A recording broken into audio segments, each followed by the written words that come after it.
Okay, we're going to talk about skin, hair, and nails. This is going to be your completion of your physical assessment checkoff rubric. Also, the top part it says general inspection.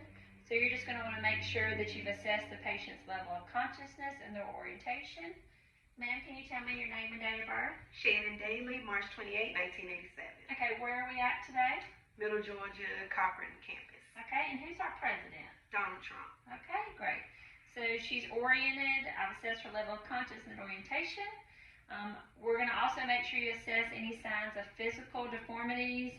I'm inspecting her dress, the way she's dressed. My patient's well groomed. She's dressed very appropriately today. And I'm also going to assess her skin color, her facial expressions. Is she sad? Is she happy? Is she angry? Her alert, how alert she is. She's making great eye contact with me. So I've assessed those things. I'm also going to assess her speech, how well she's hearing me when I'm asking her questions by answering them, and then also any vision concerns that the patient might be having. So that's just kind of your general inspection when you're inspecting your patient. All right, skin, hair, and nails. So first thing you're going to do is start at the head. I'm going to inspect her hair and her scalp. So I'm going to come up to my patient. I'm going to look at her hair and her scalp. Is her hair evenly distributed? Is there any scars or lesion in her scalp? Is it appropriate for her ethnic background? And it is. There's no scars or lesions. It's very well groomed. Her hair, there's no lesions or scars in her head.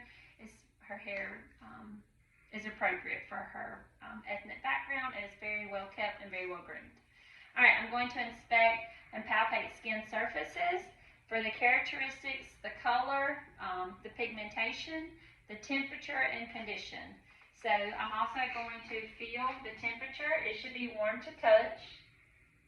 I'm going to also look at her hair and make sure that it's evenly distributed on both of her arms. She don't have a patch of hair here and not over here. It's very well evenly distributed on her arms. Her color, she doesn't have any lesions or scars. She's got one little bitty lesion right here. Is that a scar? It was a scar, but it's in the healing process, I hope. Okay.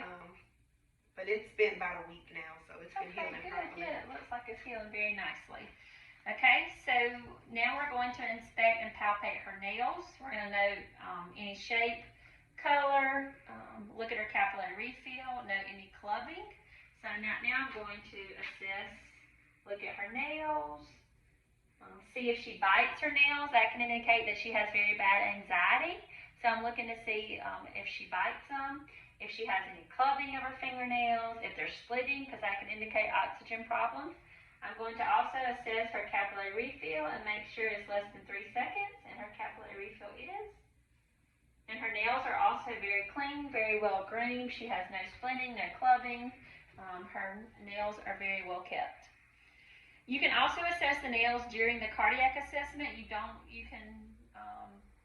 A lot of these things we talk about, you may do also in other assessments.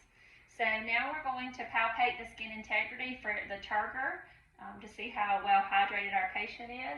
So right here at the clavicle is where I would do that, and I'm going to pinch up her skin, and it releases very nicely. And then you also can do right here on the hands, and I pinch her skin up very gently. Don't pull their skin, especially with older adults, and it releases very nicely. So she's very well hydrated. Now I'm going to list at least 3 risk factors that could contribute to her risk for skin breakdown with the Brady Risk Assessment Scale. Her nutrition. How well has your nutrition been, ma'am? Have you been eating? I think it's adequate nutrition. Adequate nutrition. Okay, good. So you worry about their nutrition. Are they getting enough nutrition, proper nutrition, their activity and mobility? Are you able to get up out of bed and actively walk around the room or down the hall? Yes, ma'am. Okay, good. So she's active, getting out of bed. If they were immobile, you want to make sure you're turning them at least every 2 hours to help prevent skin breakdown. And then their illnesses that they have, overall wellness, and their age are many things that can contribute to risk factors for skin breakdown. And last, you're going to want to ask a subjective question related to skin, hair, and nails. So, ma'am, have you had any problems with your skin lately? Any rashes, any itch and hives, any kind of irregular skin pattern? No, it's just with my scalp, I have what is called seborrheic dermatitis. So it'll cause inflammation of the scalp where I have to wash my hair a little bit more frequently than I normally would have. But other than that, no skin issues, no rashes or breakdown. And I go to the doctor for that. So I have an actual special shampoo that I use. For that. Okay. Alrighty. Well, thank you for being my patient. All right, today. thank you.